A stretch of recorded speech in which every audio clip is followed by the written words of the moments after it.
Wasn't homeless, he wasn't lost, he was waiting.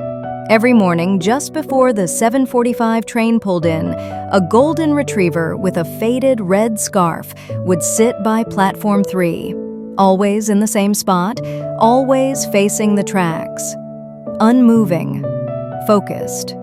Commuters passed by him every day.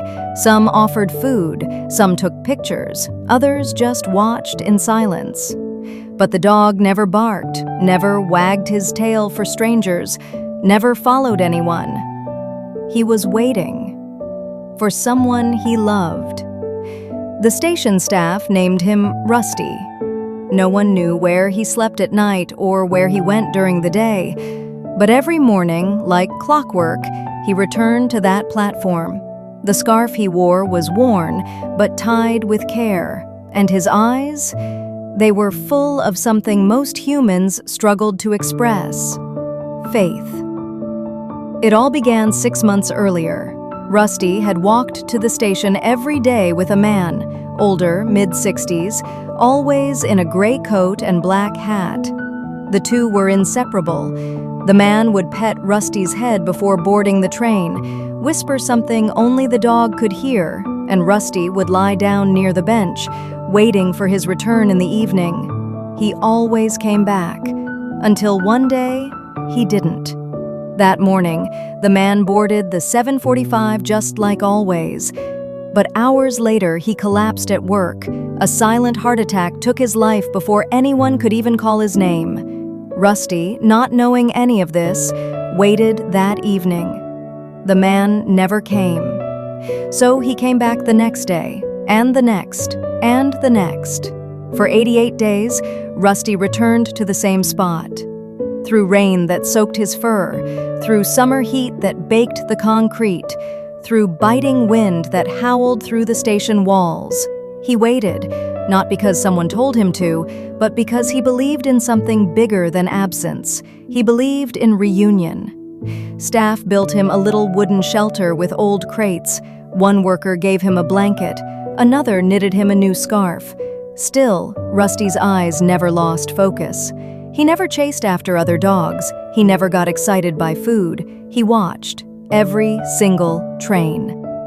Then, on the 88th day, something changed.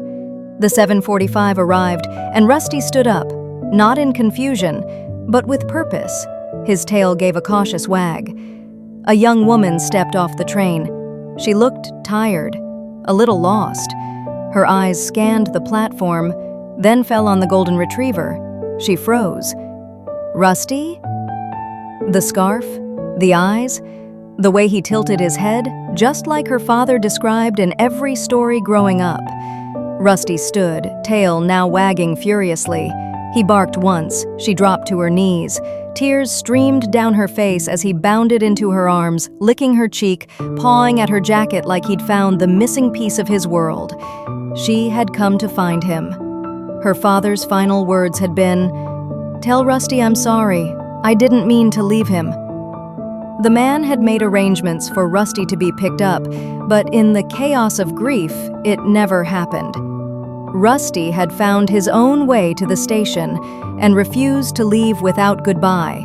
Now, finally, the circle had closed. That night, Rusty curled beside a roaring fireplace in her apartment. His head rested on her lap, the red scarf still tied around his neck. His body, once tense with waiting, finally relaxed. He was no longer searching, no longer scanning faces in a crowd. He was home, not just in a place, but in a feeling. In time, his story spread. Locals began leaving small flowers at the bench where he used to wait. Artists painted murals of him. Children asked about the loyal dog at the station. Rusty didn't become famous because he did tricks or wore costumes or chased sticks on command. He became beloved because he waited. Because love doesn't always move fast. Sometimes it stays and waits until the one it belongs to returns.